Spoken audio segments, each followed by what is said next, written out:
Thank you all very much and welcome to day two of XP. If you were here yesterday, hope you had a good time. If this is your first time here, I'm sure you're having a blast. Some of the investors were here with us last year as well, and I think we did a good job since you guys are back now here again. So just to give a quick overview about Sound Futures, it's an initiative that we launched last year to bridge the gap between startups in the music ecosystem and investors that we have here in the region. I myself, I'm Badr Asiri. I'm Senior Project Manager at Middle Beast and an Endeavor entrepreneur. And my work across the entrepreneurship sector truly made me believe in how startups can change the industry simply by having a good idea and a good business model and the right partnerships, the right investors. So without further ado, I'd like to bring on the stage the CEO of C Ventures, our partners for this initiative, Mr. Abdeslam Al-Kuwaiti. Please. Assalamu alaikum. All right, so allow me to introduce myself. My name is Abdeslam Al-Kuwaiti. I'm the CEO of C Ventures. C Ventures today is, for the second year, the partner of Middle Beast to operate such great initiative that actually supports entrepreneurs in the ecosystem of the music. And I'm very happy to be here today. To the entrepreneurs who are going to be presenting today, I just want to deliver one message. Just be yourself. Be who you are. Speak with passion, compassion, and actually show what you actually believe in. We all have been in your shoes, so don't worry about anything, and we believe in you. And today you have great panel of judges with experience and great things that actually they bring to the table. Mr. Ziad Jarrar, who's the CEO and founder of Taurus. Ziad is a great friend for so long. And he's one of the very few people who started the whole accelerator ecosystem in the kingdom from the beginning. I think that was 2014 or before. Yes, yeah. I was in school back then. MashaAllah, great experience in the entrepreneurship ecosystem and startups and investment. Along with him, Dr. Huda, who is the CEO and founder of Health Gina and my IP accelerator as well. So along that, Dr. Huda is a great entrepreneur in the science and the IP in principle. She always works and try to find startups that is related to the IP, where she actually see that valuable and try to commercialize and support commercializing anything related to IP rights and so on. We welcome Dr. Huda with us. And finally, what do we call you, Umar? I think now by now Umar have earned the godfather of entrepreneurship in the kingdom. Umar Shaban. He's the founder of The Space, CEO of The Space and The Garage. Umar, mashallah, tabarakallah, yani great person, great enabler and an ecosystem builder who works side by side with all entrepreneurs of all kinds in the kingdom. And many people from locally or globally always reach out to him as the first point of contact whenever they need any support in the ecosystem. And again, great friends. Umar, mashallah, Dr. Huda and Ziad, they are great people who will all do their best to identify potential in your startups and the great things to happen. Tikun afia. Good luck. Thank you so much, Abdeslam, for that intro. Well done. So we'll start off with Maqam Labs, a company that we also featured last year. It was more of a concept, and now they have an actual prototype. And I'm so proud of these guys that they were able to make it happen within this year. And I'll let them introduce themselves. Please, Maqam Labs, welcome to the stage. Hello. Hi, thank you everybody for joining us today. It's very good to be back at XP. I'm from Maqam Labs and I'm here to introduce Maqam Labs to all of you. Maqam Labs is a pioneering company in terms of tech and what we provide for musicians and music makers. So let me quickly tell you about the team behind the project. I'm Ahmed Yunus, I'm the founder and CEO. We have Andrew March, who is our CTO, and Yusuf Yassin, our creative director, Rami Al-Jundi, who is on our advisory board, and together we're the force of Maqam Labs. And today I'm gonna actually whiz through the presentation. I believe there's something more important to hear than what I have to say, and hopefully you'll like it. So why did we start Maqam Labs? What was the problem? There was a huge gap in music production and instruments. You know, a lot of people these days, they want to put on these Middle Eastern and Eastern sounds in their music. So what do they end up doing? They end up sampling, ripping music off of YouTube, or just basically taking something and throwing it on. So what we wanted to do is we wanted to preserve this culture. We wanted to move it forward, and that's why we came up with the idea of Maqam Labs. So think of Maqam Labs as a bridge. We try to bridge our ancient traditions, our ancient musical scales, and all of that with new cutting-edge technologies that bring to musicians brand new types of instruments. So what was our solution? What was the first thing we wanted to think of? We thought of an instrument that could really bridge that gap, a first of its kind, and that's why we're here to present today Saba Synth. So this is our flagship synthesizer. We thought of the idea, we brought it to life, and we thought of the musician first. So our Saba Synth is the first ever microtonal synthesizer. That means musicians from around the world get to experience Eastern musical scales. We made it so easy for everybody, so that means it's from novices all the way to the best musicians out there. It has touch strips and a breath controller. That means we were thinking about the human touch. We didn't just want something autonomous. We didn't want to put an instrument in front of you and let that thing do the work. But there was a lot of challenges in creating such a device, right? The first challenge was we didn't have a lot of experience in the Middle East.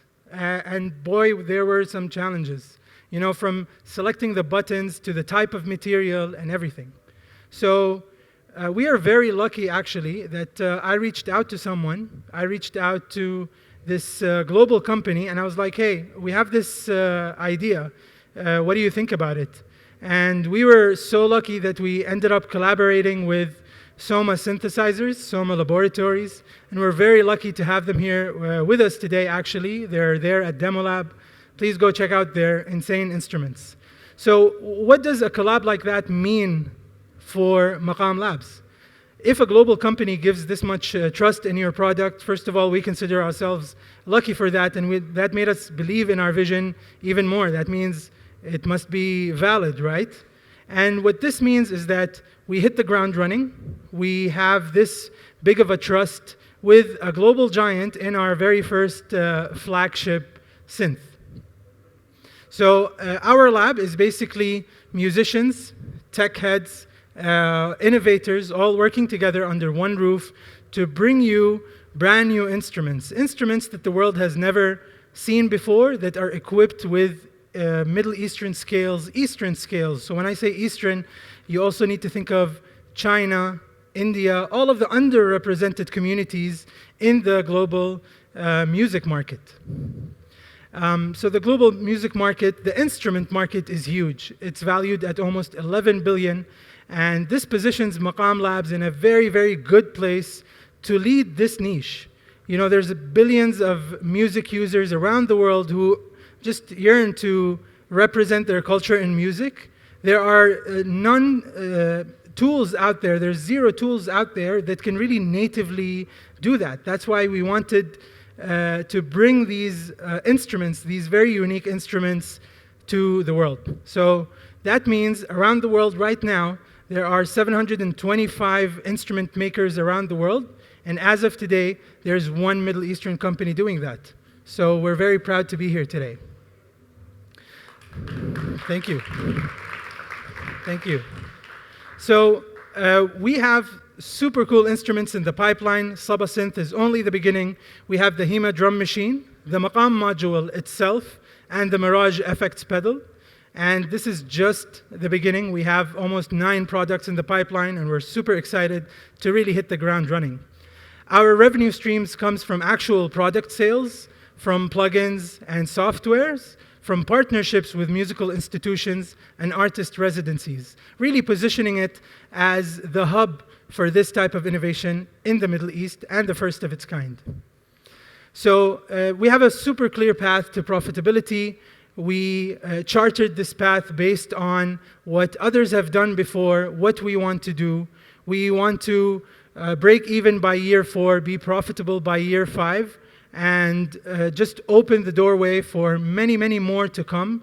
We want to start a whole new generation of Middle Eastern men, women, and everybody who can get into this and really start building their own instruments. You know, think about tech, think about how we can move our traditions into the new age.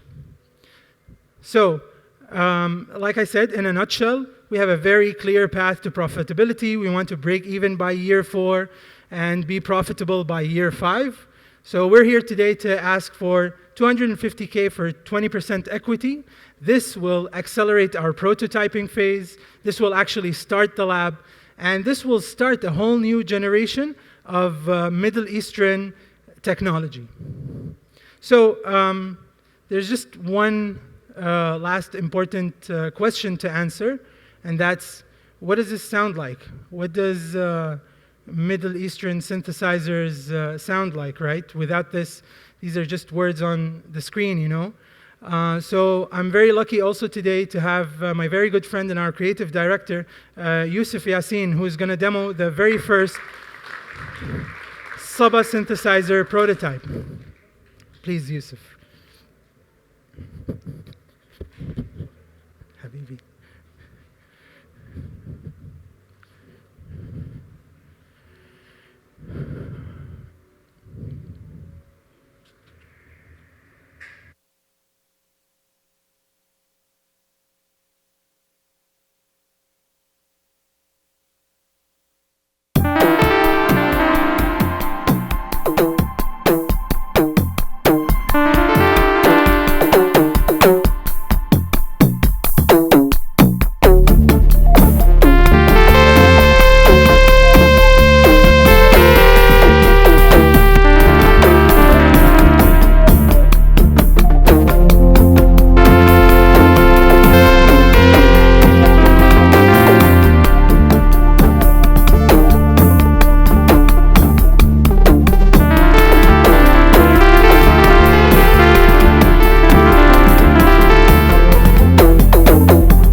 Thank you, Yusuf. Thank you. Thank you. So this was the first time we play microtonal scales with an electronic sound. Of course, we're super excited to have Soma's super synth engine in there, and it's going to sound even better. Thank you so much for listening to us today, and we hope you enjoyed that.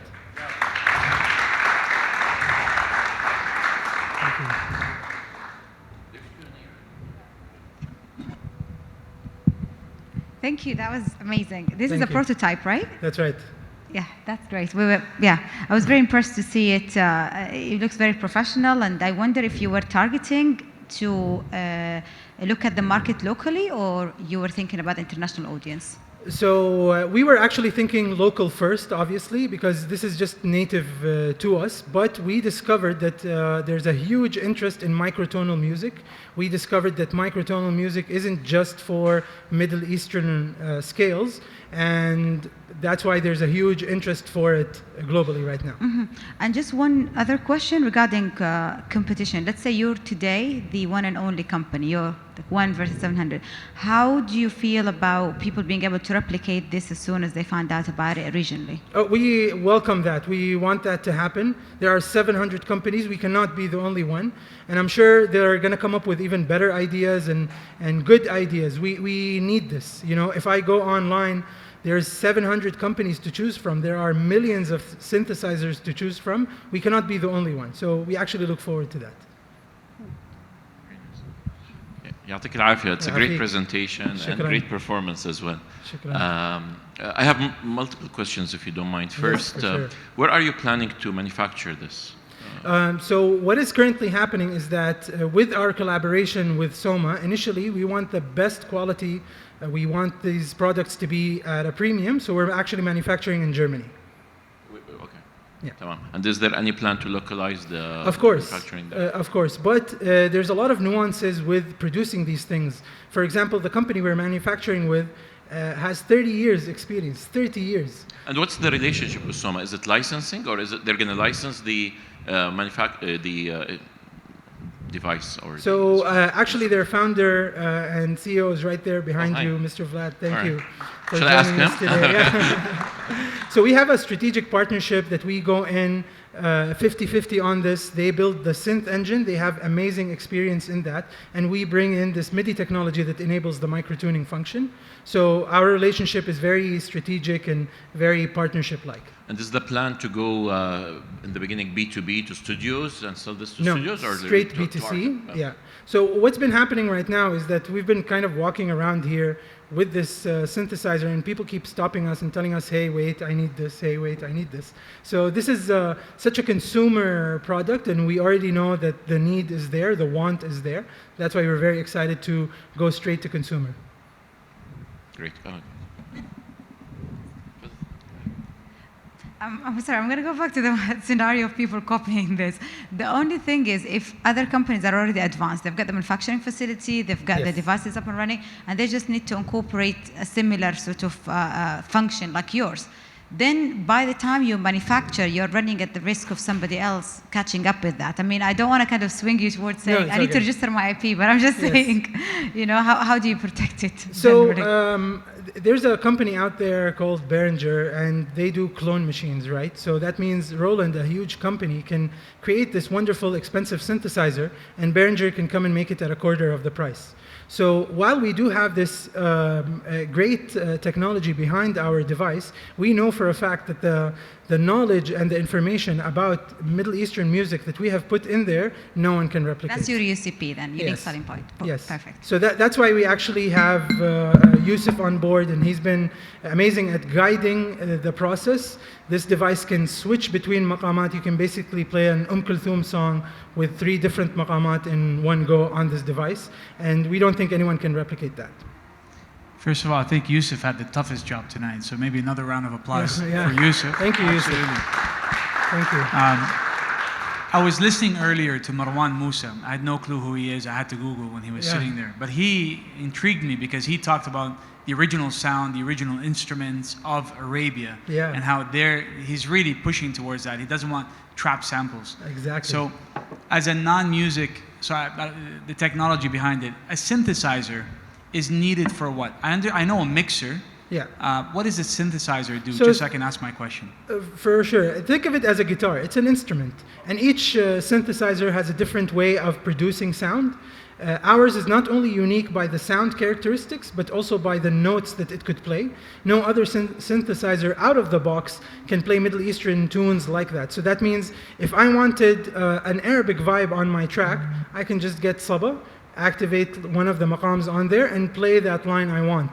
Because it's easier. So Marwan was bringing his sound producers. Yeah. They were creating the sound and they were sampling it and then creating their tracks, which Exactly. in one way or another is an indirect competition to kind of what this is? No, not really, because I can go on YouTube, for example, take a oud part, slap it on my hip-hop beat, and that's a hip-hop Arabic beat. So this is what's been happening right now. There were no ways of producing these tones naturally, just like they've been happening in Europe and in the States for 30 years. And now we have a solution for that. I still think your plug-in business and your software side, I think that can exponentially grow. Absolutely. And I think on the back end of that, you can open up to people who can produce their own sounds and maybe have a royalty program with them that pushes through that.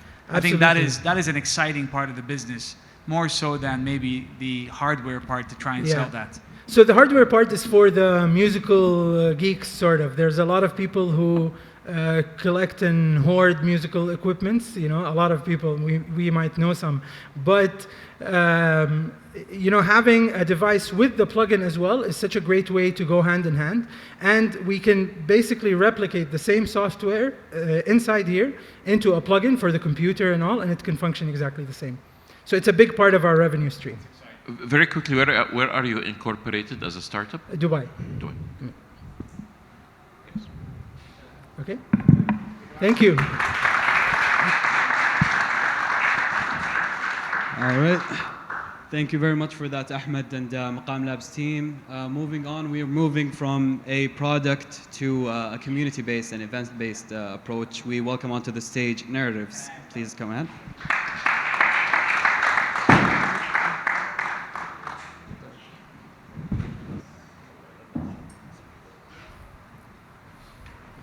So it goes, how do you click it? Okay, thank you. تتقدم مثل هناك احنا نعرف وراك. Hi everyone, can you hear me? Cool.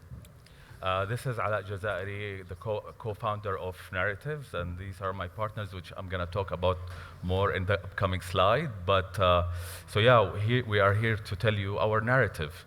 So basically, we are an independent event company that started in Saudi Arabia in 2020, and then we expanded, and we are now operating in both Saudi Arabia and Canada. We are really all about creating immersive experiences that build community. And we believe our main investment is building the community and loyalists around us. At the moment, we're very excited because we're also launching our record label soon, because we feel this is a natural evolution for any music brand. Music and art is in the heart of anything that we do. So yeah, myself, Ala Jazairi, I'm a Saudi-based in Riyadh artist, DJ and producer. And I work here in the capacity of a creative director, but I also have 20 years of experience in marketing, communication, and event management. And I have Mustafa Ismail. He's an Iraqi living in Canada, Canadian Iraqi artist, and he's very famous. So I'm launching on like one of the biggest labels in the world, and and Daniel, our event director and champion, and he's also based in Toronto, and he has 15 years of experience in curating festivals.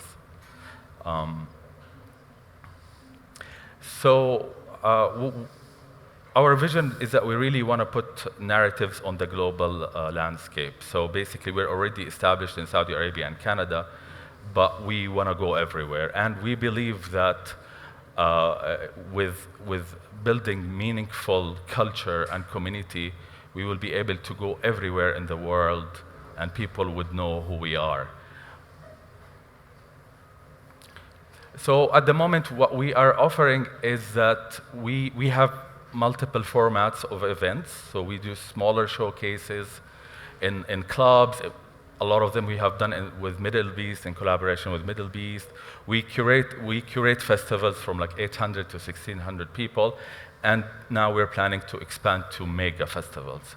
We're talking about 2,000 to 5,000 people. We're starting a record label, and we have our own art gallery, because what is very unique about Narratives is that any music work gets out, it's always coupled with an art, with an original painting that tells the story of our music.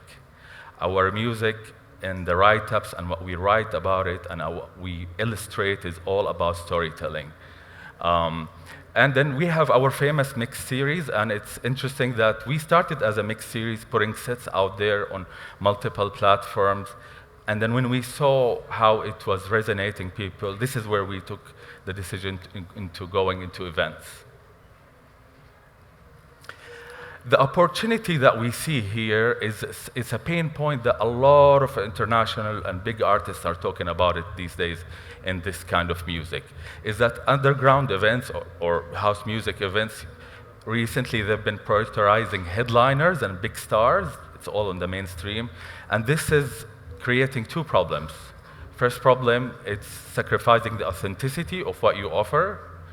And it's adding a lot of financial pressure because you want to be able to afford these big stars, and then you will do an amazing event, but you will lose money at the end of the day with production, and most of the money going to these artists. So for us, it's not about how much you pay the artists, about who the artists you bring and how you bring. So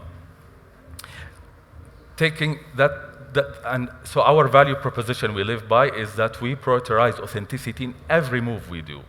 So that means we will still bring an artist, established artist, but we'll try to go away from the non-mainstream for music lovers and tasters who know these artists and they come for them. And this gives us our authenticity, and it does not put a lot of financial pressure on us as well. We have looked at benchmarks from amazing practices from All Day I Dream to Anjuna Deep and Gardens of Babylon. These brands started like us. They started from music. They created record labels, built a culture around it, and wherever they go, they can go to Costa Rica or they can go to Saudi Arabia, they will find their people because these people are following music. They're not following stars. So yes, we have started in 2020 in Riyadh with our mix series and started our underground events. I know underground event might not sound good, but this is where the art usually starts. Into our first licensed event in Saudi in 2022, and I was lucky to be working with Mustafa and Danny to start our operation in Toronto. We've delivered 3 events in Toronto already. In 2025, we are starting our record label, and we believe this is where the magic is going to be.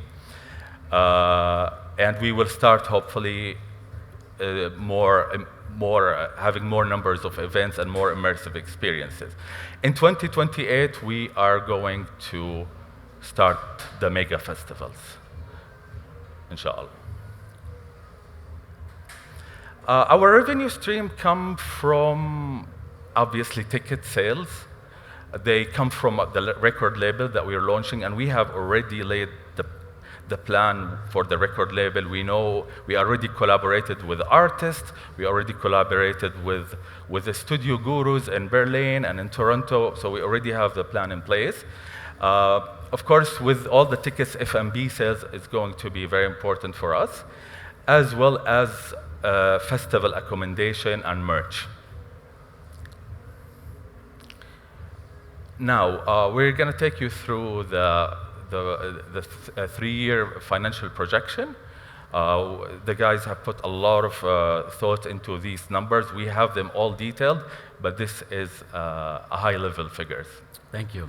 Hi guys, it's Mustafa Ismail. I'm an Iraqi Canadian DJ producer. I have over 10 years experience of doing events, being involved in the community in Toronto and growing just the artist hub. I have a page called Deep House Toronto since 2016 as well. And just by being in the industry, being a DJ, I've played at places like High Ibiza and other places, not to boost, just to mention. But I've really realized that everyone is struggling. The organizers are struggling because, when you're trying to go for the big names, the budgets are really big, but they also don't know what music, who are their fans. A lot of people are lost. Most people come into the industry nowadays are coming in with the hope, I want to make a big event. We don't originate from that. We originate from artists that have been working for a while, already had some success, seen how it is, and we think that now, based on all our data and experience, we can do something authentic, will resonate with us, inspire people in the future. The events that we've had multiple events in Toronto, especially last year. I've been working with my friend and partner, Daniel Shah in Toronto. He has way more experience in doing events and festivals with me. So working with him, we cut a lot of cost and we did really good stuff. We had 3 very successful events. In the past, we had in Saudi. But with this financial model that we had, everything we took into place was really measured and calculated. The year 1 revenue we see is about 2 million Saudi riyals, but by year 3, we have 6 million. What we're asking for is 1.1 million, and that's because what we calculated to give us a really good starting, we need 70% of the cost of the first year. When we looked at that 70%, it will just give us a good number. Realistically, we can work with 50 because, you know, how events run, we don't have to pay upfront everything. But to have 70%, we can make sure that the whole team is running, we have a vision that is going with it. And to be honest, just the last 2 weeks, I've had 2 people already interested in this, so I'm having some talks with them. And I've just joined one of the Deep House, actually, 2013 top performer of Beatport, to be in charge of the record label. So he'll be the record label guy for a certain equity of the company as well.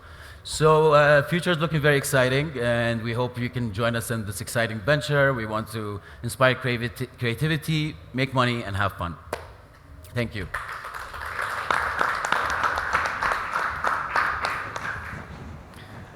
Thank you very much. I would like just to say thank you very much for XP, because as an artist and as a brand, we started from 4 years ago getting a lot of support into reaching this level.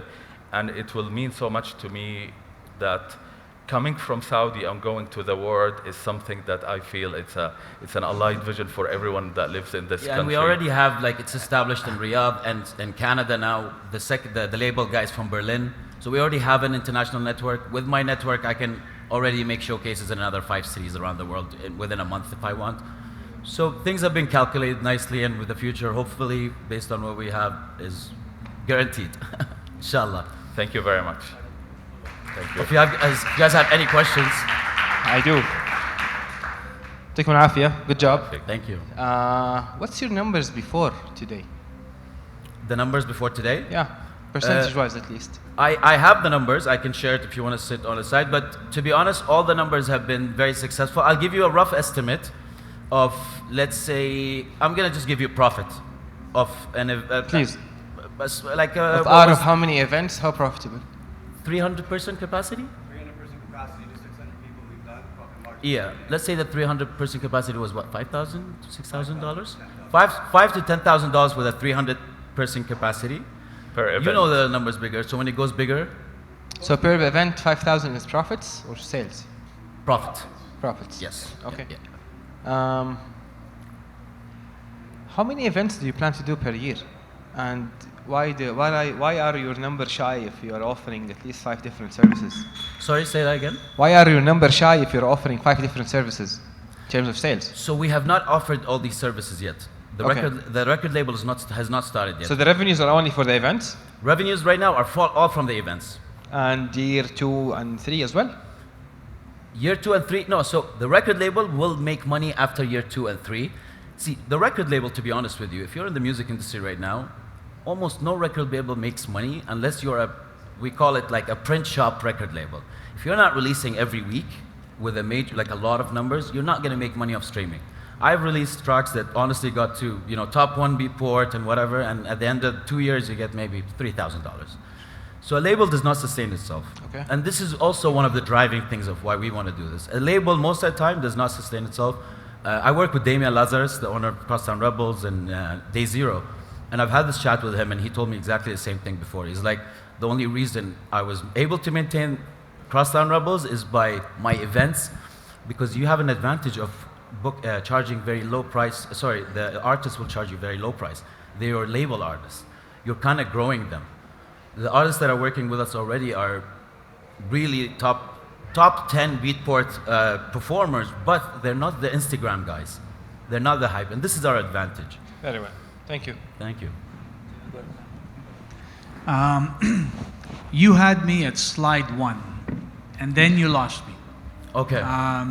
Because the business I thought you're going to present, I thought was genius. I thought it was brilliant. I thought, absolutely, you know. And then you went into more services. There's no money in artists. There's definitely, if you look at, I can't remember some of the other ones, podcasts and so on. It takes time to build up community. Yes, I agree. You know, you've got the experience in events. Yes. If you go to slide 1, if you don't mind, just the first slide ever. First slide. And obviously, I understand, you know, people wanting to be like Coachella. They want to create Yeah. But slide 1, yeah, absolutely. This one, was it the one after then? The one after. Thanks. Yeah, right here. What I thought you guys do, being called narratives, right? I'm gonna paint a picture. Yeah. Right. In a very guerrilla marketing type of style. Love it. Right. Some people are passing around tomorrow night.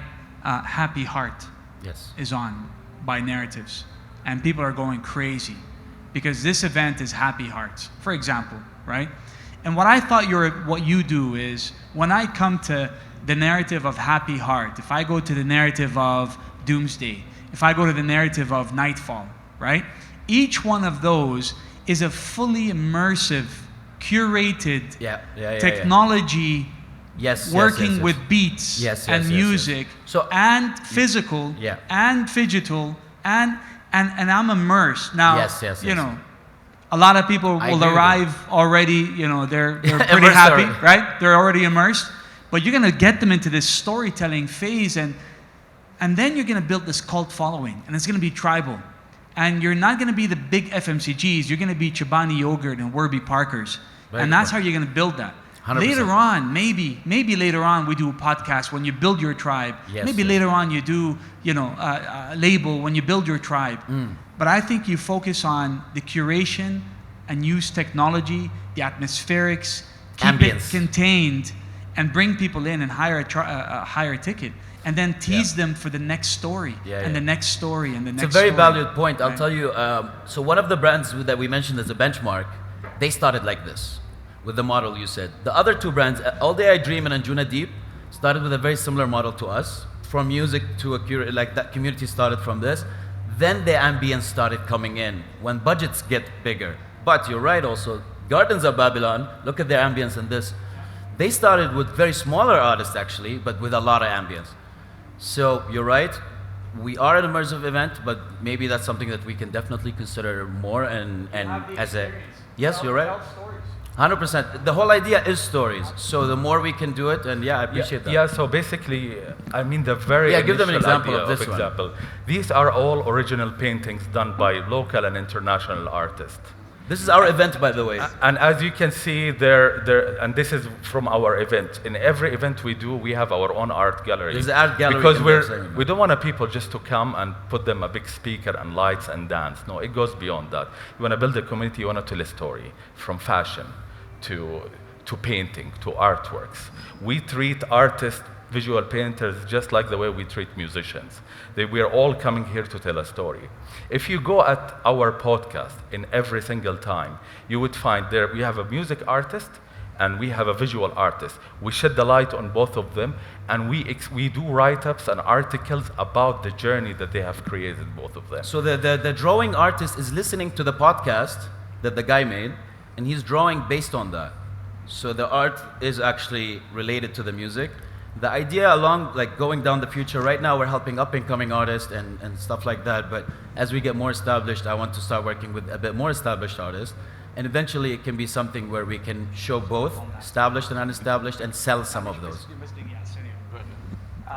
You have to be a bit more selfish than that if you want to succeed as a business right now. We will sell it. We will sell the pieces. Yeah. No, I get it. I get it. What I'm trying to say is stop trying to benefit everybody else and focus on what you guys do best. Okay. With event and music and atmospherics. Perfect that to a T, and then look at, once you're on top, then see how you can help others and bring them up. If you try from now to help everybody else, you're diluting the impact of what you're trying to do. I see what you mean. Be selfish. So it's a very valid point, and thankfully we have never lost a penny in any of our event. We are always making profit. But I just want to say something, is that because the difference between anyone who wants to do events and us being an artist handling, we look at the longer term. Why do you want to do a record label? Because the record label, in 2-3 years' time, with the level of engagement from visual artists and established artists, with the roster of artists we have, and the roster of artists that we already have and working with us, amazing names. I can tell you the names that are joining us on our podcast. These things create sustainability. Then I want to do an event in Costa Rica. People are gonna come because they know the artist, they know our label. That's a difference. In Saudi Arabia, for instance, there's so many events happening out there. I'll bring a headliner, I'll pay him $30,000. People would come. But this brand, let this brand go to Dubai and do an event, or Costa Rica. Nothing. It doesn't stand for anything. We stand for culture, and we are... And sometimes the help is your strength point. So it's a different way of looking at it a little bit, you know what I mean? But it's a valid point. Thank you so much.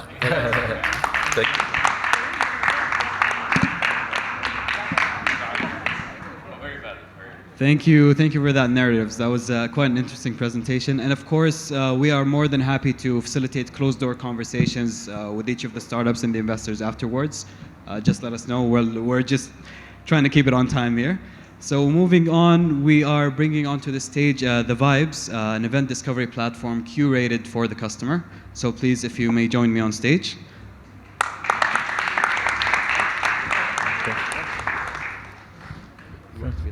Okay. Thank you all for having me here. I have answered the call and the badge, and I'm trying to affect with my ideas. And here's our idea. Basically, The Vibes,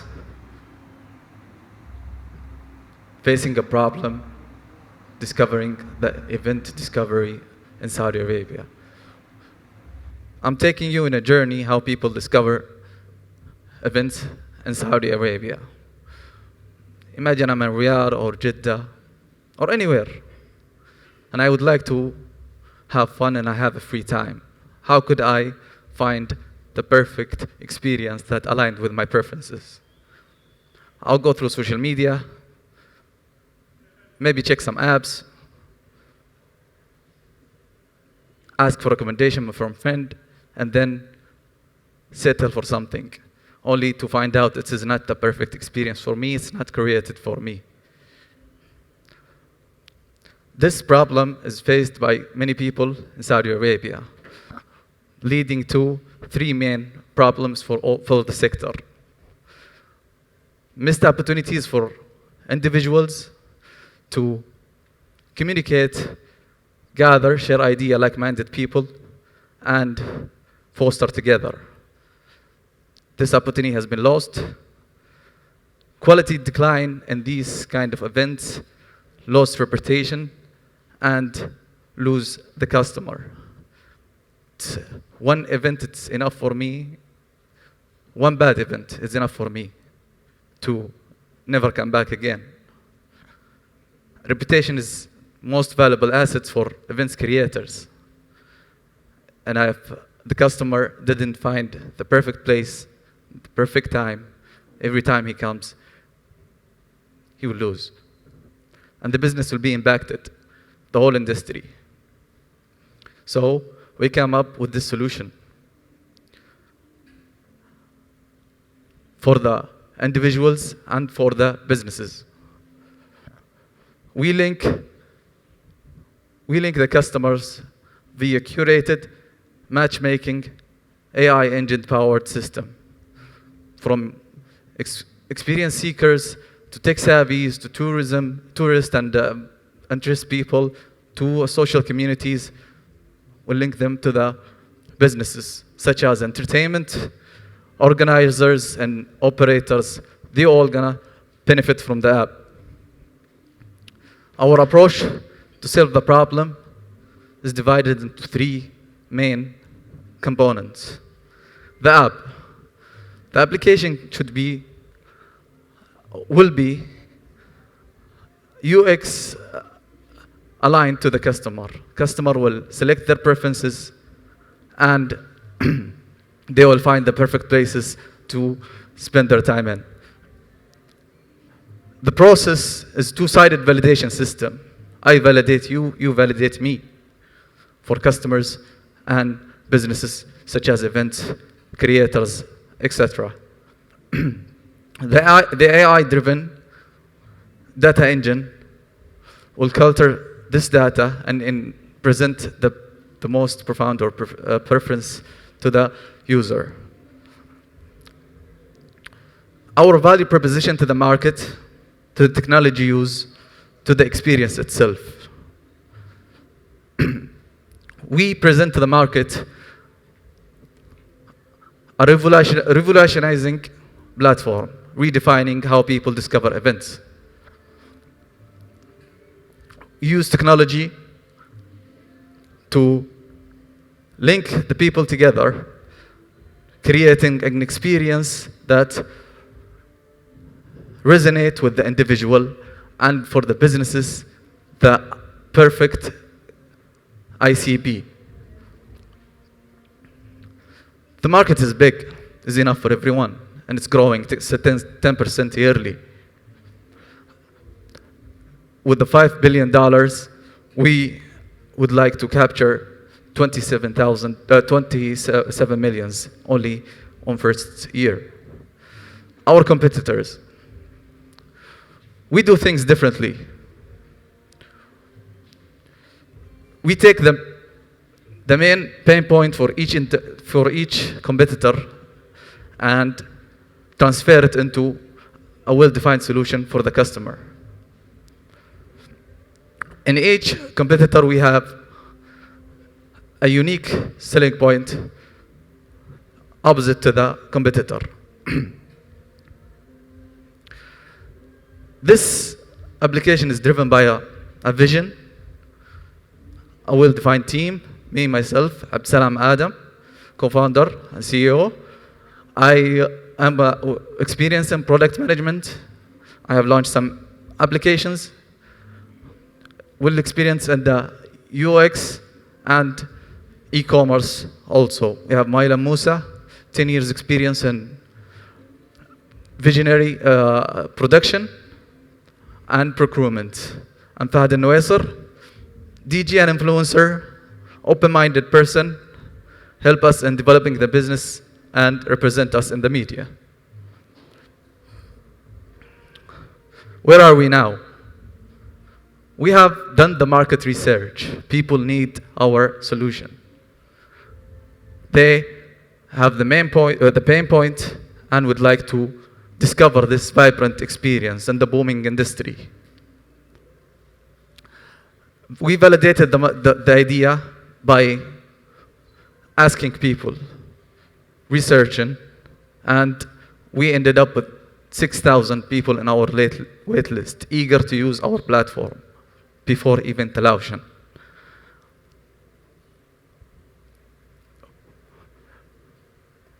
We gathered the requirement, defined the detailed, the VRD. We have the whole document for the application, and we'll start developing soon. And we invite you to hop into our journey. Business model. How we make money? We make money by 3 main components. Of course, ticketing sales commission. I know some people will say this is a high ticketing commission, but we do targeted preferences to the customers that would like to join this event or venue. We have members, exclusive events for members only, in the subscription model, from basic to standard to pro, to share tickets, discover exclusive events, create events even, and discover the platform and live the experience. Partnership fees with businesses to list their event or venue in the best place in the application to find the right customer. Growth opportunity and concept. For me, this is the most important thing. We connect the vibes and connect the vibes according to every app. We are open for all communities, all such people. We open for all. And we gather all, link them to the events and venues to connect, make partnership, know each other, discover ideas. 2, produce communities. And from communities, we can produce the most valuable asset in the world. Human beings, like-minded, open-minded, can be a talent, musician, a business idea. Our final financial projection. We project to have 250 ICB in our platform. To acquire this number, 37 million, and only first year we would like to have 250,000 in our platform. For subscription members, we could have $1.8 million only from 1,000 subscribers. And partnership fees can vary, and it depends about the expansion and how much businesses we can acquire. We'll end up like two businesses only, or up to 3 businesses. 20 campaign per year will produce us $150,000 US. Our investment ask. We are seeking 500,000 as a safe note to fund and launch this application and penetrate the market in the best way possible. Thank you.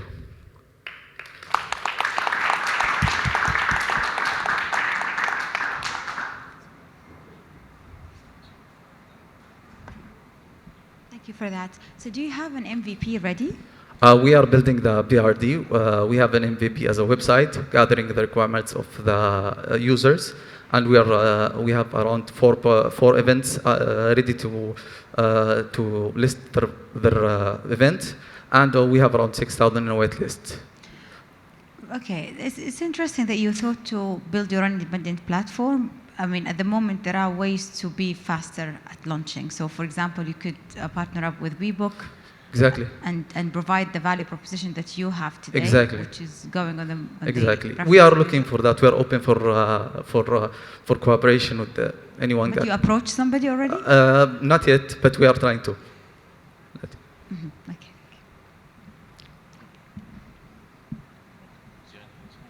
يعطيك العافية. Great presentation. Thank you so much. Thank you. Just to clarify, is this music specific, or it could be any kind of event and venue? Any kind of event, but the music is the basic element for any event or vibe. We catch the vibe by the music taste. Correct, but my question is, what if it's a conference? Whether it can be. It could be. So it is not music specific. Yeah. It could be. It could be anything. But our approach is the music, and we focus on the music events and the festivals. So you mentioned AI, which is great. I like that. AI usually works with data, right? Yes. The more data you feed the AI, it works better, the machine learning. Yes, exactly. So you need to have customers or people downloading and using this continuously. What's the customer acquisition strategy you have in mind in order to bring we are working now on a customer acquisition strategy as an invitation only to verify the vibe of the person that we are acquiring. We are doing right now. We're speaking to you. I have a team in that giving a specific invitation for the people, scanning the QR and logging into our platform. And who's doing the AI part? You mentioned the team. Who's the AI expert who's doing we are looking for AI expert, exactly. You're yes, this is... Okay, very clear. Thank you. Thank you. Thank you all. Thank you.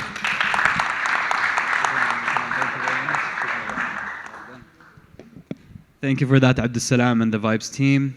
Moving on, the next company that we have is also a similar company, so I hope you guys don't get too competitive with each other. If I'd like to welcome onto the stage Ticket, please.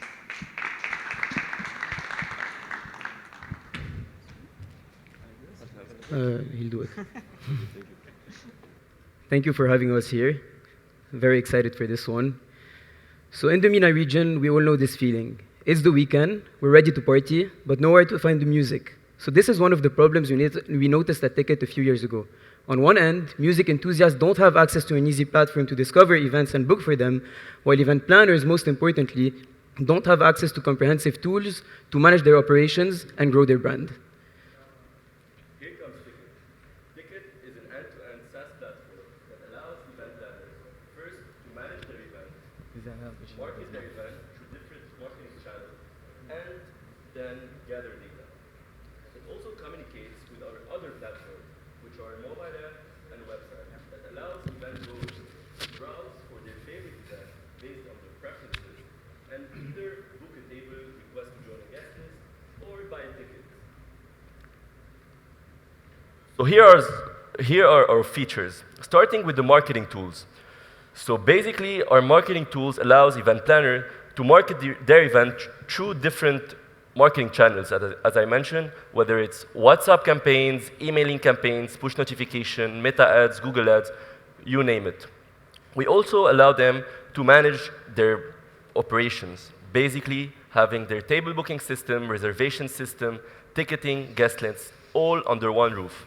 Having everything consolidated will allow them to profile each and every one of their customers and put them into the CRM. You will be able to see the average spending per customer, the recurrency, everything related to your customer. So using analytics and data will allow event planners to make data-driven decisions to enhance their performance and businesses. Here's a quick overview of our mobile app, which is live. You can all download it. So first, you open the app. You can scroll and browse through different events. Based on your preference, you can select this event, for example. You can see the flyer, the title, the music genres, the map, location.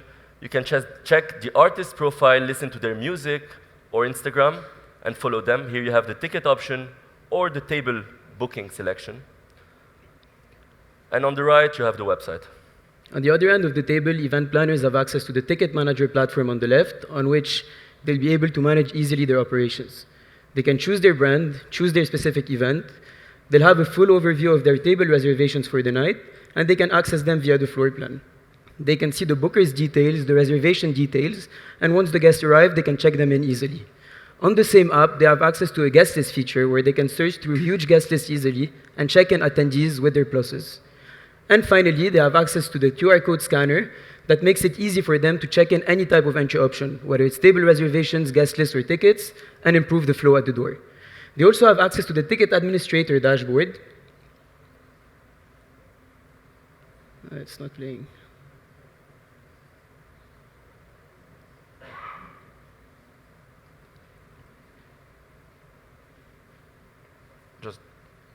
Okay, they have access to the ticket, next slide. They have access to the ticket administrator dashboard, where they can access, yeah, it's working? Or no? Yeah, okay, they can access their sales, some data about their event, male-female ratio, recurrency, everything. And most importantly, they have access to a CRM, where they have a full list of their customers, their name, phone number, email, where they're based, how many times they came, and how much they spent. And diving deeper into a customer's profile, they can see some tags associated to him, whether he's a VIP, high spender, what type of music he likes, and his last bookings. And finally, they have access to a dashboard where they can have a better understanding of their audience, track their daily sales, their best sellers, and most demanded music genre amongst their community. So we made it extremely easy for event planners to visualize and understand their data and make business decisions based on that to maximize their revenue and sales.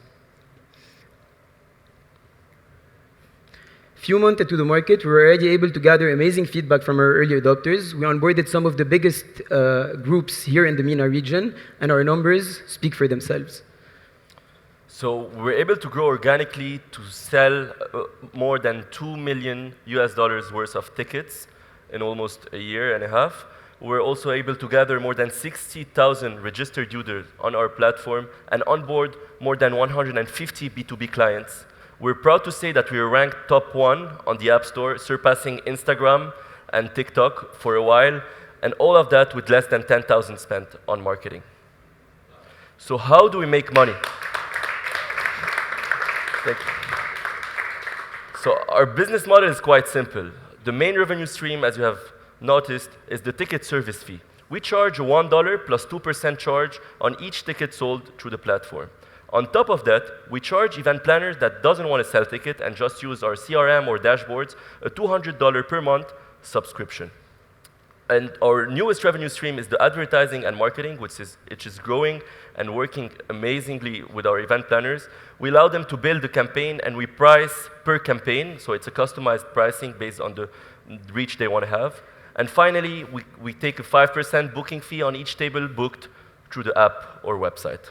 So the product is great, has great traction, but most importantly is backed by a massively growing market. So we started launching the product in Lebanon and the UAE, where there is a 1 billion market opportunity. But now our goal for the next step is to expand into the MENA region, growing at 13% a year, which is impressive. We stand amongst our competitor. Despite being the only platform consolidating e-ticketing, guest list management, and floor reservation under one roof, we're able to democratize data for the first time here in the region, offering them analytics to make better decisions for their brands. And all of that, most importantly, at the cheapest expense. Launching in Lebanon in 2023 wasn't really easy. So we developed our product, had to launch it in tough market condition, you know, the financial crisis and all of that. But we were able to get good traction, validate our product, and reach product market fit. Today, we're starting our MENA expansion, starting with Dubai. We launched last month. It took us a while to get the license there. And hopefully, we're going to be able to launch by end of next year in KSA. We're in discussion with local partners to make this happen. So how are we going to grow and acquire new customers? First, we're going to grow organically and reach out to our B2B network of clients, mainly small and medium-sized events. With them, we're going to continue to adjust the product and get their feedback, and slowly go to bigger size event. We already have had many big clients, but that's our strategy when we adapt to a new market. Then we're going to work on our social media. Our own pages are showing very good traction. We have more than 5 million impressions on social media per month. We're going to double our bets on that and develop our affiliate channels, which are going to drag traction and convert people to ticket.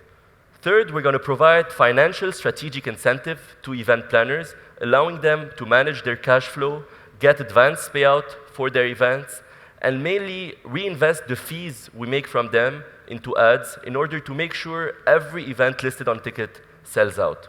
And finally, we're going to continue to enhance our platform and recommendation algorithm using AI in order to increase the stickiness and retention rate for our platforms. Our financial trajectory is compelling and very conservative. So by end of 2024, we would have sold over $2.5 million worth of tickets and planning to grow this number to 4 million by end of next year.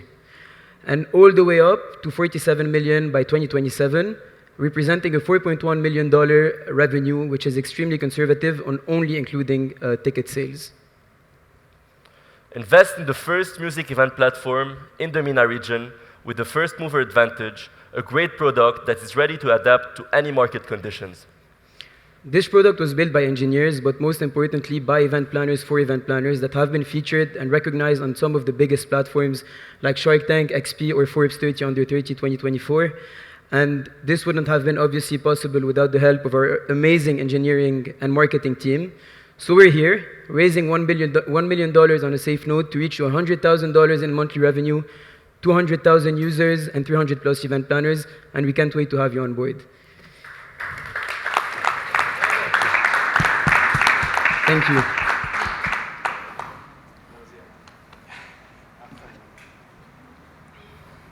Yeah, I think you guys are one of the most impressive, well, company is one thing, but I think you guys are some of the most impressive people I've seen in a while. Mashallah, so congratulations on that. Thank really, you so much. really. Thank you so much. You guys have, you have, I kept looking at both of you and what you're talking about and how you're communicating it. I think you've got the knowledge, and I kept thinking to myself, you know, God forbid, this doesn't work. These guys could probably start something else and something else. I mean, you've got that. Yeah, absolutely. So congratulations on the business. Congratulations on yourselves. I think it's clear what you need. I'm sure a lot of the money coming in is going to go into a bit of ops, but a lot of marketing as well, hiring, bringing in more B2B and on your acquisition side.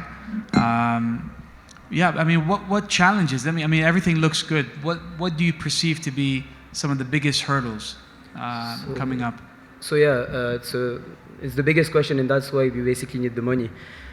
So now we jumped into markets that are very competitive. So all our competitors in the markets we jump in have been out there for 15 years selling tickets. So people are used to it. So we created a new trend and we invested where people weren't looking. So in Lebanon, we jumped into the small to medium events, which ticketing companies don't really care about because they look at them as, yeah, they're a hassle and they don't make much money. But the reality is that you have 100, for example, events listed a month on Platinum List in Dubai. But the real thing is that there are around 5,000 events happening every month in Dubai. But those 4,900 ones want to grow in a thriving market, but they don't have the right tools to do so, and big ticketing platforms don't look at them. So that's why we made the product very accessible on one end, so that it's extremely easy to onboard anyone and for someone to jump in. And we help them, most importantly, accumulate data to engage with their audience easily and make data-driven decisions. And all those small brands that want to grow here in this market really need those tools more than the bigger ones that already have the audience and that can sell on anything. But to grow from this step to the bigger one, we need to grow our database. And to grow our database, it comes from what Ralph has mentioned on our customer acquisition, where we develop our own ticket channels. So we're extremely efficient on social media compared to any ticketing platform available here in the MENA. We are a new platform. We jumped into the era of social media, and our platform is very intuitive for people from 18 to 35 that are the next generation that will be going out. It's very similar to a social media. You can follow your friends, follow your favorite artists, follow event planners. They can engage with you on the platform. It creates a real web and network of people. I don't know if you want to add. No, it's pretty clear. I echo what Ziad mentioned, the great presentation, honestly, very well done. I have a couple of questions, technical questions on the investments that you got so far. So if you can tell us about your investment history. How is it bootstrapped? Are you pre-seed? What's the... So far, we're bootstrapped. We're currently raising our seed round. We're raising $1 million as a safe. We have had some soft commitments. What's the cap? The cap? 6 million. 6 million. So yeah, we've had some soft commitments, about 30% of the round yet, but we started like 10 days ago, so it's a good time to. And something very important to add on what he's saying, we've received already investments more than the value of the $1 million, but today we know our ability to grow the product. We know very well the market. We know very well the business we're in. We were in it, and we know what the event planners need, and we know what customers need. And today, we can keep raising money from people that just bring you the cash. But we don't want dumb money. We want smart money. We want people that will actually help us either diversify the current revenue streams that we have or grow the revenue streams that we have. When I say that, I'm talking about institutions that can help us optimize our technologies in general, media partners that can help us broaden and strengthen our marketing side of things, because we really see this platform evolving as a marketing platform moving forward. Because when you jump in a market, it's competitive, everyone wants to grow, everyone's begging for marketing. So this is where the money will eventually be, especially in a year time from now. And of course, people in the entertainment industry that can help you with the business development aspect that is extremely important jumping in the new market. Yeah, please go on if you have a question. I have a technical question. Yeah, please. Very technical. So when the transaction is made, the money goes to? Okay. You? It's a very smart question. Very smart question. So we have multiple systems, and to be able to work in the MENA, we had to integrate multiple payment gateway and solutions. So there's two ways of doing it. So either the money comes to us, and then we take our fee and share it again, share the rest, for the event planners, or we've integrated a solution called Connect, which allow us to split the fee directly, so we get our fee and the event planner get paid while he's selling the tickets in advance. So this is a huge advantage. Are you willing to switch that where you take the money, then you transfer the money? We already have it. We do this on 90% of events. So this exists? Yeah, of course. So how long it takes from receiving the money to transferring the money? 3 to 5 working days. Working days? Working days, yeah. Yeah, but depends if they sold out like really before the event. But it really depends on the customer profile. So we really adapt the payout schedule based on who the customer is. Sometimes we can provide sponsorship, cash advances to help them cover their cost and help them with cash flow when it's a big event planner. But most of the times we collect the money. We give them 3 working days basically to issue refunds. So we give them some time to issue everything they have in terms of refund. And then we close the refunds 3 working days after and we issue the payment. One last question. Are you willing to make the paying more than 3 working days?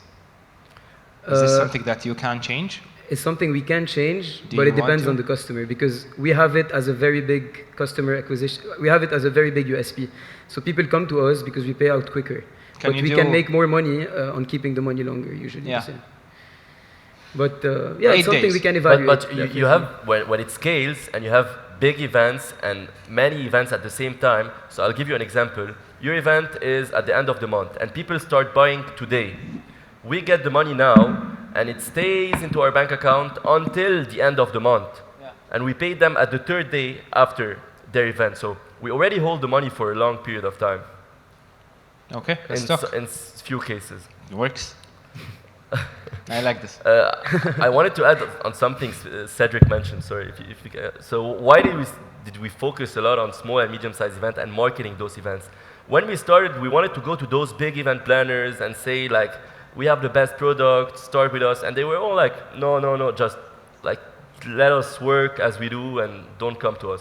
So then we started like getting traction and getting users and social media channels and advertising and everything.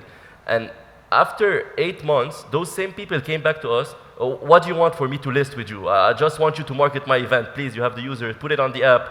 Don't charge me as much as you want. So this is the strength of the product, and that's why we're investing a lot into communication and media. Thank you.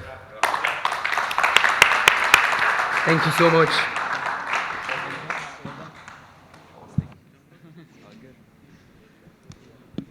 Thank you very much for that, guys. Truly exciting platform, honestly. Such an amazing achievement within 1 year. So moving on, we're moving more towards a artist and music marketing and publishing platform. If you'd help me welcoming onto the stage, Unheard. Best of luck, Alex.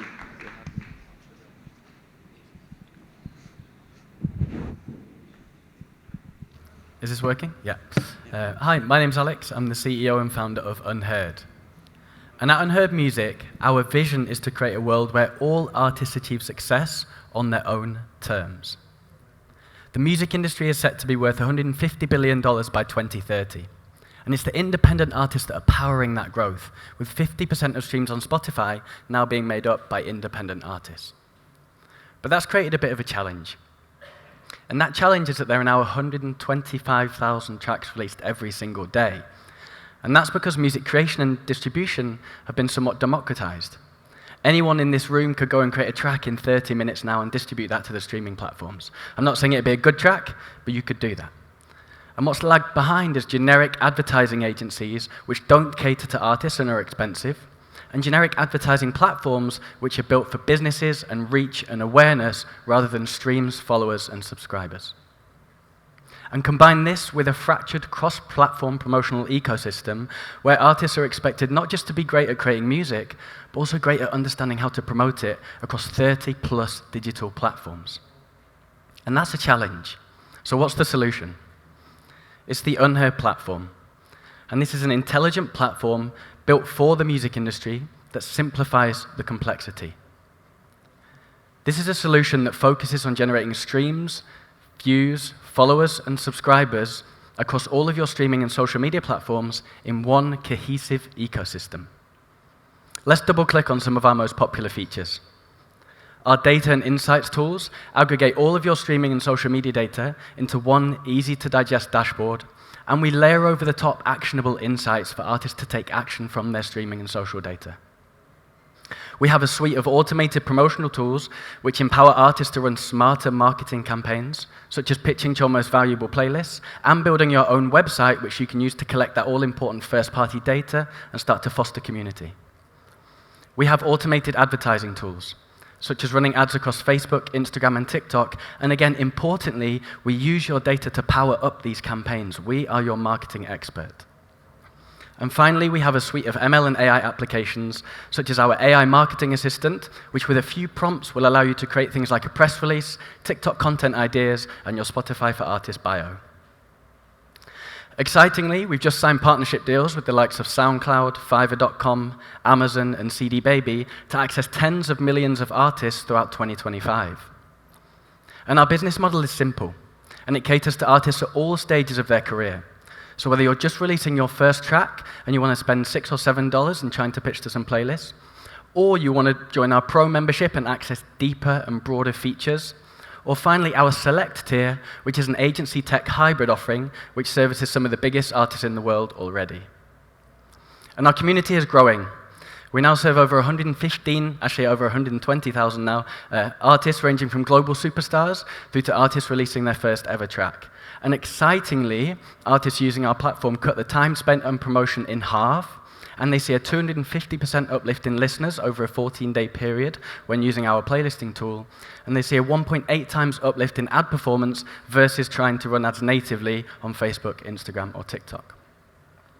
We sit in a truly unique position. If you look at the competitor set, on one side you have data aggregation tools, which pull in your streaming and social media data into one dashboard for marketing experts and labels to use. And on the other side you have promotional tools, which facilitate promotion, but they don't use your data to help you make decisions. Now for an artist, you're still having to make decisions there.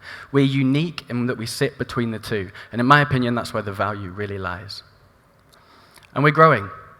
So over the last couple of years, we've grown to now 25,000 monthly active users, 2,500 paying users, and our ARPU is also growing. So when we launched, we had an ARPU of £9. It's now up to over £22, actually. By 2027, we will have over 600,000 downloads, 130,000 monthly active users, and 35,000 paying members. And this will be driven by our partnerships.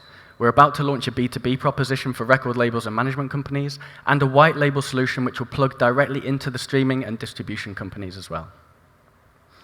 And by 2027, we will hit 9 million in annual revenue with a 2.7 million positive EBITDA, which we will invest aggressively back into our advertising and marketing to drive towards a $100 million business. And our team is composed of people like myself, aspirational entrepreneurs with experience working at companies like Universal Music as a global analyst, through to advisors such as Willard Aldritz and Leo Cohen being the head of music at Google and YouTube. And our investors not just include seasoned industry executives, but also artists. And these are artists that used our platform, they loved it, and then they invested in us, which I think speaks highly of what our platform can do. And we're looking to raise £3 million to invest really into one main area. So 65% of this raise will go directly into product-led growth functions, such as advertising, marketing, and a product-led growth team. And we'll invest 4x versus what we're investing now directly into growing our business. So thank you so much for listening. Any questions?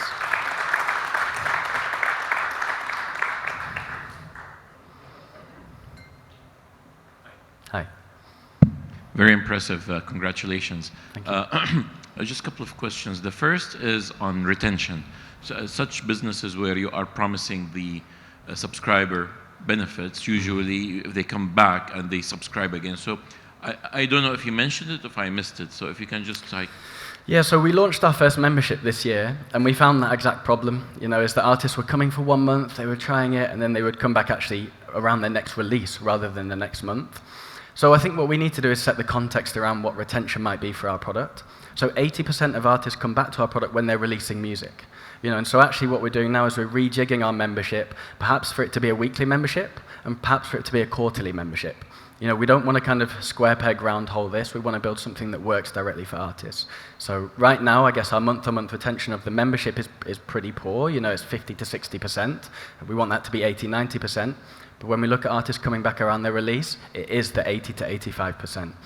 Interesting. And my second question is on your investment history. So you mentioned $3 million. What was before that, if you can just tell us? Pounds, sorry. Yeah, pounds. which is more expensive. Sorry, that's okay. Thank you. What's the conversion rate? Yeah. So what's the pounds? Sorry, I should have done dollars. What's the investment history like? Yeah. So we did a £250,000 pre-seed round in 2021, and that was to build our MVP. Then we raised £2 million back end of 2023, and that was a very strategic round, you know, from music industry-specific investors and advisors. And now we're raising essentially a growth round. You know, our unit economics look good. Our LTV to CAC is 3.4, and we also haven't launched any partnerships yet. So we want to really add fuel to the fire now. Thank you. Thanks. Sorry. Yeah, no, I think it's brilliant as well. And I think obviously you've signed with a few important streaming platforms as well, right, to help sort of the artists. Did you ever think of, you've got the artists, did you ever think of streaming them or building a bigger community as well? We wouldn't go into streaming, I don't think, because it's a crowded space. Distribution potentially is quite interesting. You know, at the moment we are post-distribution, so when an artist has released a track, they typically come to our platform. But that means we don't get a share of their royalties. So I think distribution would be interesting for us in 2 or 3 years. I hope there aren't any distributors in here, but we've just partnered with lots of distributors to acquire their artists. So let's see what happens in 2 years. Maybe we'll launch something. Yeah, that was a very good, very good. Great business, really good results so far. Thank you. Thanks. Thanks.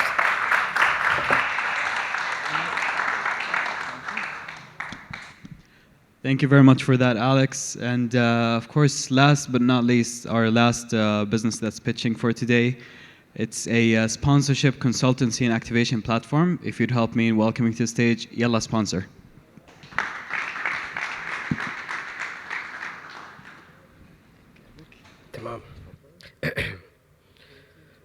All right. Okay. Assalamu alaikum. My name is Khalid, and I'm with Yalla Sponsor, a company that started since 2018. What we do, basically, we're a consultancy sponsorship. We're in sponsorship consultancy. Sorry. Basically, we're like a bridge between those that need sponsoring and those that want to give sponsoring. AKA, you know, those that need sponsoring are known as rights holders or IPs or content owners, and those that will give sponsoring are brands. We're in the field of sports, culture, events like exhibitions and conferences. Those are the fields that we're in so far.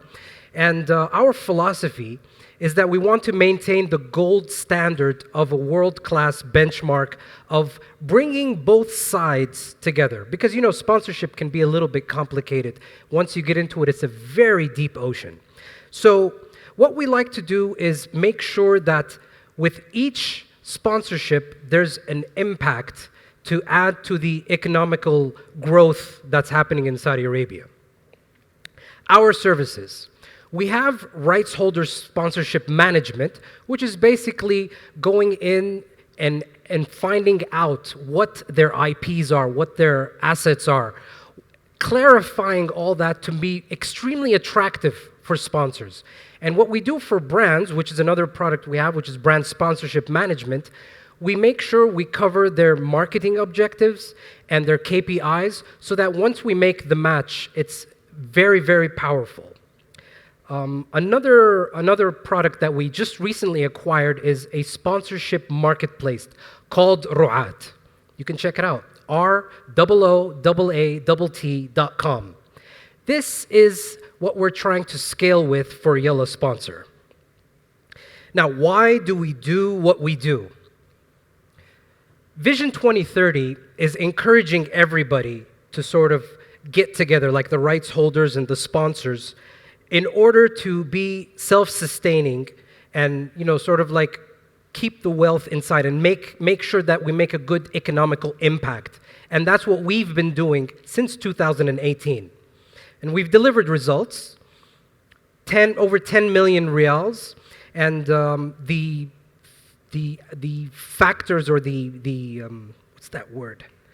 The industries we've been in are culture, sports, esports, gaming, entertainment, YouTube shows, and podcasts. To give you a little bit of an insight on that, these are some of the projects we've worked on. I'll give the Saudi Tourism Authority as an example. That's a rights holder that we have sat with and created a strategy to find out what kind of brands would help them and achieve what they need, and at the same time talking to the brands and making sure we cover what their marketing objectives are. And as you can see, the result is they got Genie, Saudia, and Meda. Same thing with all these other projects that we've been in since we're here, Middle Beast Fest. All those logos on the right of that, that's the brands we were able to bring since 2013. Now, our reach. We have about more than 2,000 companies and more than 3,000 contacts that we're in contact with. These are all the rights holders and the brands. So we've been gathering up all this data since 2018. So we have the data, we have the people. But what we're trying to do right now is we're trying to scale through Ru'at, an MVP that we've recently acquired, and it's out there, ROOAATT.com. But there's a problem. The problem is rights holders, okay, they have a lot of potential. They are out there. But the only problem is they don't have a place to showcase. Oh, that rhymed. I like that. They don't have a place to showcase. And now with brands and MBUs, they have the money spending power. They have the intention to sponsor. But they don't have this sort of sponsorship Google Maps to be able to navigate and find the right people to sponsor. And another problem is the way things have been going is, you can't hire a specialized agency if you're a small, medium enterprise. Not everybody can hire a yellow sponsor such as Saudi Tourism Authority and things like that. If you're going to be spamming people with emails and say, hey, come fund me in my, project, word of mouth, depends who you know, and advertising on LinkedIn, you get those 10 ads and you're like, who are these people? The government support. The government is actually trying to empower people to be self-sustaining. That's what we're trying to do. We are trying to veer away from oil income and try to be a people that could self-sustain. That's what we're trying to do. And Yellow Sponsor is on that same bandwagon of trying to bring rights holders and brands together and to maximize this. Now, the current situation that we have now is there is no partnership ecosystem like there is in the rest of the world. So what's the solution? Ru'at, ROOAATT.com. We've acquired this product as one of the products in Yellow Sponsor. The access is easy. Once you have access, brands and rights holders can see each other on that platform. We are experienced. We've been doing this since 2018. And it's digital. So you can imagine how the scaling can grow over there. And it's easy to use. The types of programs listed on the Ru'at platform are the usual things that you find with the Vision 2030, which is events, online shows, athletes and sports teams, destination marketing tools, movies, series, culture, all the good stuff. So the business model, phase one, we're going to have 2 subscription styles, freemium and premium. Another product is selling. We will be selling if we see any good, potential rights holders. We could sell on their behalf, take a commission. We can do some sponsorship advisory, and we can also have verified accounts. That way, brands, when they come in, they know, okay, this rights holder has been vetted. Phase 2 would be email marketing, advertising, and sponsor reviews. Once you start getting sponsor reviews, enjoying the service that has happened, people will start to depend on this product of ours. And phase 3, escrow service. We're going to kind of be like the PayPal, where there's a trusted system between the brands giving the payments and the rights holders getting that. We can add that in the third phase. And the email subscription people that want to know the news in detail of who's sponsoring, who wants to give sponsoring, as well as vendor and supplier listings. So the way we're going is KSA, and then Khalij, and then MENA. Now, what standard do we have? What's our benchmark? There's these ecosystems that exist already out there in the world that we're benchmarking on. We want to go with global best-in-class practice. And now, here comes to the part where it feels like Shark Tank. We are offering a generous 10% equity for the small amount of 1.5 million, which is probably pocket change for the investors. And with that, I would like to introduce my team. Right here, we have Ahmed Al-Mashhadi. He's the founder of Yalla Sponsor. And we have Bilal Khan, who is the co-founder. Unfortunately, Hamza and Abdullah from sales and marketing couldn't make it. And this miskeen right here on the right, that's me, Khalid Al-Sayed. So please help me welcoming our founder and co-founder, Ahmed and Bilal.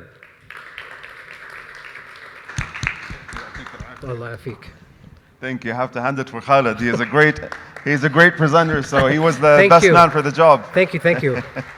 Thank you for the opportunity.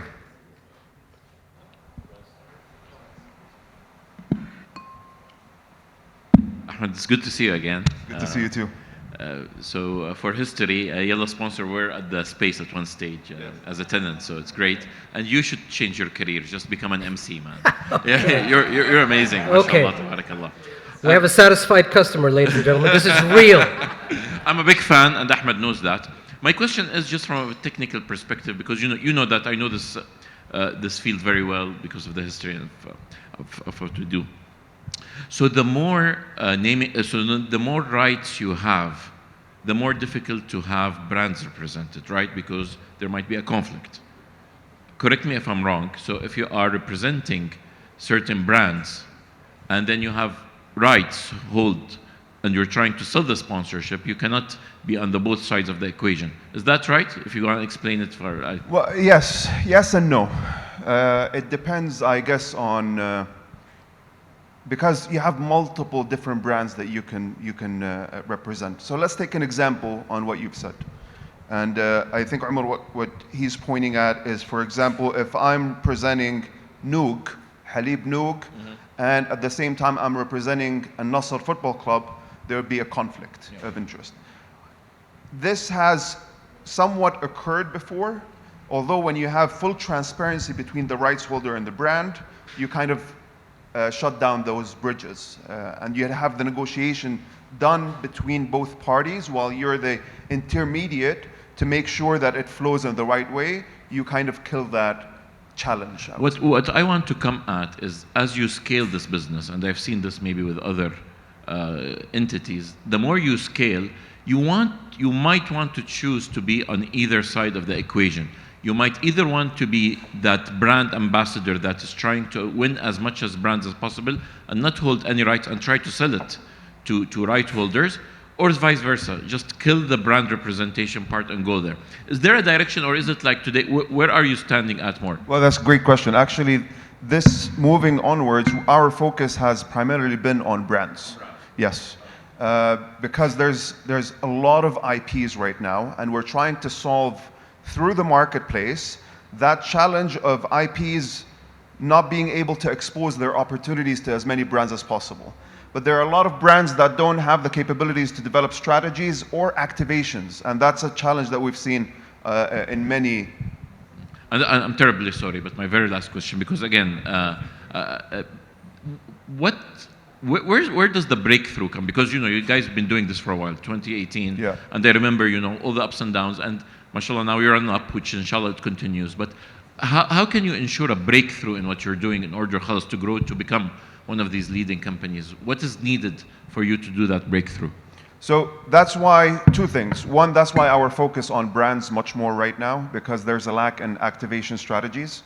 And you can see that in SPL, you can see that in multiple IPs where brands are sponsoring, but they're falling short from delivering a proper activation that really screams out. The second component is the marketplace, because right now we're seeing with the boom, economical boom in Saudi, many IPs are coming about. Narratives could be one of them, and multiple other events similar to narratives.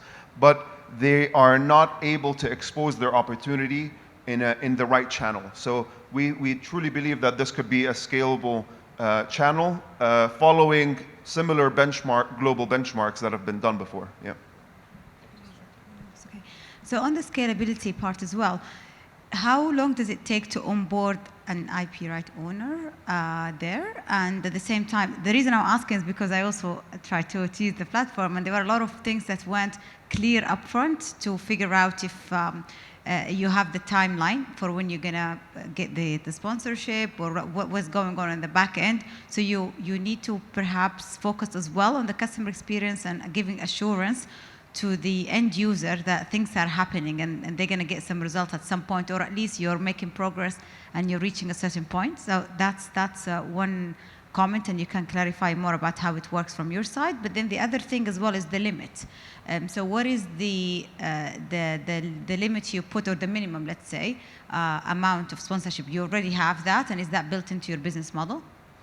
The first question I understood. Can you repeat the second question again? The second question regarding your business model. So for you, you take a percentage share, but then do you have a minimum amount of sponsorship? So perhaps from both sides. So if somebody wants to be on the receiving end or the giving end, you have a limit of a minimum amount, like 100,000, for example. If something below that, that won't be put on our platform. That's not an opportunity you would consider for funding or to be funded. So we usually, with IPs that are asking above, let's say, $500,000 and above, usually those are clients that might be more towards the consultancy services that we have, developing the strategies. And when we develop strategies, we put a cap on the number of sponsors that the IP can acquire, depending on the media assets that they have and how many sponsors would be there. We can put 20 sponsors if the rights holder wanted, but that wouldn't generate it wouldn't be as attractive to potential sponsors because they would be diluted in terms of the visibility that they would have. On the platform side, so you visited the website, I assume? Yeah, amazing. Great, by the way. So I see your point in terms of giving them the journey of how long it takes for them to register. And it's a freemium, they can register for free or take the paid service where we would show them how many people received their opportunity if they took the premium version. If they took the free version, they can see how many people visited their page on the website itself. Mm-hmm. But I feel like your value would be if somebody was to seek to come to a platform like that, they would wanna, they'd have a deadline for their own event. They'll have some time before that to close their sponsorship target. And they would want you as a partner to help them do that. So if you don't, for example, focus on the customer experience from that side, where you show them, for example, now we're getting to this particular milestone or to the other one, then the service part of things is not so clear to the customer. I agree. So before you said how long does it take usually to close an IP and a sponsor, right? So an IP usually for a consultancy, it takes about 2 to 3 months to close an IP in terms of negotiating our services with them. Usually a sponsor is 3 to 6 months to close a sponsor. And we're talking right now for big deals. MISC, Saudi Middle Tourism East, Authority. MISC, Saudi Tourism. So it takes a lot of negotiation because usually the deals are 1 million and above, and it can reach about 30 million if the consultancy one, because the consultancy. Now the Ru'at website, the marketplace, it could take, again, same thing, depending on the value of the sponsorship that they're looking for. We have currently right now intellectual properties or rights holders that are looking for 10,000 riyals up to 50,000 riyals. And I agree on the point that they're looking for advancements, they're looking for progress. That depends on the service that they took with us. If they took the premium version, we sit with them and we give them a consultation service for us to look at their go-to-market deck. How much are they pricing? Are they pricing the right value? Because usually you'd find a lot of people putting that we have an event, it's 50% female, 50% male, we're looking for 100,000 and 300 people are attending. Doesn't make sense when you add the numbers. So a lot of people need continuous education when it comes to developing their sponsorship strategies. And that's where the premium version comes in. Yeah, and I guess that can be digitized as well. You can always put a template for people, then they fill in the information, then you can actually produce that. It could be an add-on, and then people buy it, and then they fill in the information. And we release, actually, we release a lot of blogs on that on social media. On LinkedIn specifically is our number one platform. So we release a lot of blogs educating rights holders, brands, on how to develop these strategies. Bilal and I, sorry. No, it's fine, go ahead. Bilal and I have a meeting Sunday, 10:30 a.m. with a premium customer because they get a 1 free consultation. Inshallah, so we're going to be having a talk. Just to highlight 2 points over here. The first thing, to Omar, your question between the brand, the positioning of being between a brand and between a rights holder. As Ahmed mentioned, it is towards the brands. But on the marketplace, we also want to position that it's an independent evaluation service that we have. So, yeah, so either, because if you have independent evaluation, and as your colleague over here, she was asking about the question that how does it take long? The period of 3 to 6 months is usually based on the evaluation discussion. There is where the time gets consumed in the funnel on the discussion.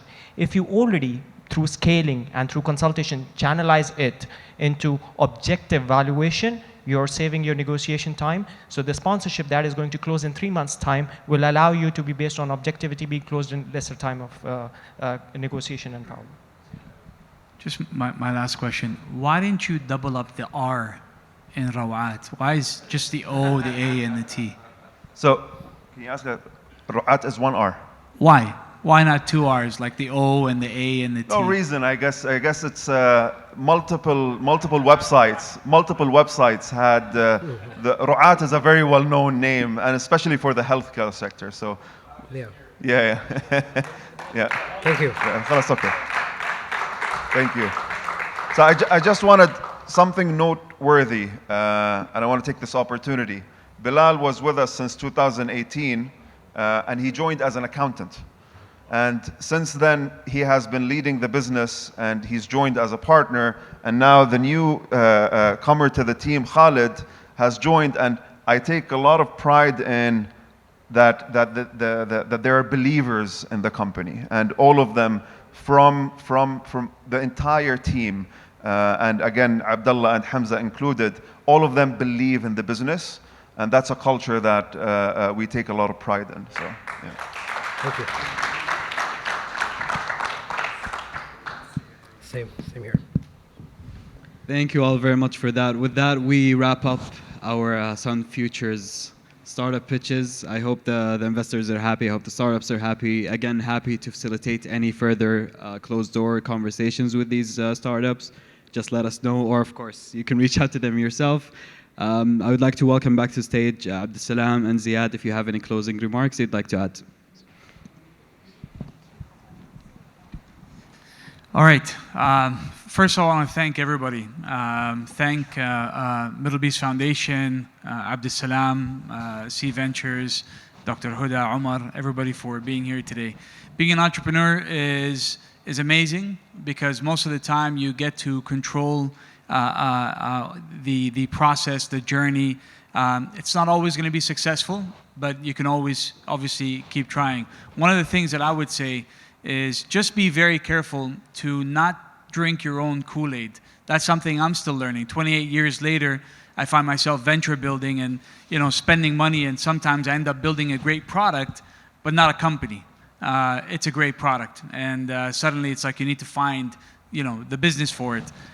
What I would say is just make sure that if you're in the validation stage, that you listen to your market, you listen to the stakeholders or the people, the beneficiaries of where you're at. Differentiation is becoming harder and harder. Even if you go past validate and you're in sort of either sustain and slightly to grow, it's very competitive out there. But from what I've seen today, I think you guys are all on the right track. If I may do call out the last couple of companies, I think Ticket and Unheard. I love the name Unheard. It's brilliant. I think the way you're playing on that. But the rest of you, I will remember you guys with narratives. I call it stories, but narratives. And I really think you guys are onto something huge. But just make sure you keep that differentiation. But everybody else, thank you guys for being here, and thank you for this opportunity. It's an exciting journey, so keep going. Don't give up. Don't give up. Abdus Salam, please. Come. All right. How do you feel? كده? Good? الله يديكم العافية. Thank you all and everyone, my very great friends, Ziad, Dr. Huda, and Umar.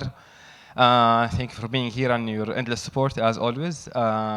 First, I would like to thank Nida and Abdulaziz and Badr صراحة for the great efforts.